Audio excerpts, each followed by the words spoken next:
ગત ચોમાસાની અંદર સમગ્ર સૌરાષ્ટ્ર સહિત સુરેન્દ્રનગરમાં અતિ ભારે વરસાદ થયો હતો અને લગભગ તમામ ગામડાઓની અંદર તમામ ખેડૂતોના પાકો સંપૂર્ણ નિષ્ફળ ગયા હતા। ત્યારે ફરીથી કોંગ્રેસ પક્ષ દ્વારા જે આંદોલન કરવામાં આવ્યું, સરકારે એક વળતરની જાહેરાત કરી, પણ એ જાહેરાતની અંદર ભારતીય જનતા પાર્ટીએ પોતાના સગા વાલાઓને એ વળતર ચૂકવી દીધું અને જે સાચા ખેડૂતો રહી ગયા છે, 50% કરતા વધારે ખેડૂતોને વળતર ચૂકવવાથી વંચિત કરી દીધા।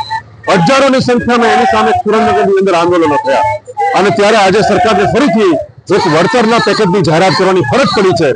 પરંતુ આ જે જાહેરાત કરી એની અંદર સરકારે ફરી જે ભાજપની મથરાવટી મેલી છે એ પ્રમાણે આની અંદર માત્ર કપાસના પાકને અને એ ઓક્ટોબરની અંદર 2024માં જે આપેલું હતું એના નુકસાનનું જ વળતર ચૂકવવાની વાત કરી। એના કારણે આખા જિલ્લાના ખેડૂતોનો આક્રોશ ફાટી નીકળ્યો છે કે જે ખેડૂત તલ ઉગાડે છે, જુવાર ઉગાડે છે, જે બાજરો ઉગાડે છે, જે ડાંગર ઉગાડે છે કે પછી એરંડો ઉગાડે છે, એ ખેડૂતોને શું વાંક છે? આજે તલ, એરંડો તો પાણીથી ખૂબ સેન્સિટિવ પાકો છે, થોડો પણ વરસાદ વધારે આવે તો એ પાકો બળી જાય છે। ત્યારે સરકારે આ બધા જ ખેડૂતો સાથે અન્યાય કર્યો છે। એની વિરુદ્ધની અંદર આજે ખૂબ મોટી સંખ્યાની અંદર જિલ્લાભરના ખેડૂતો કલેક્ટર કચેરીની સામે આજે આંદોલન કરી રહ્યા છે, ધરણા પ્રદર્શન કરી રહ્યા છે અને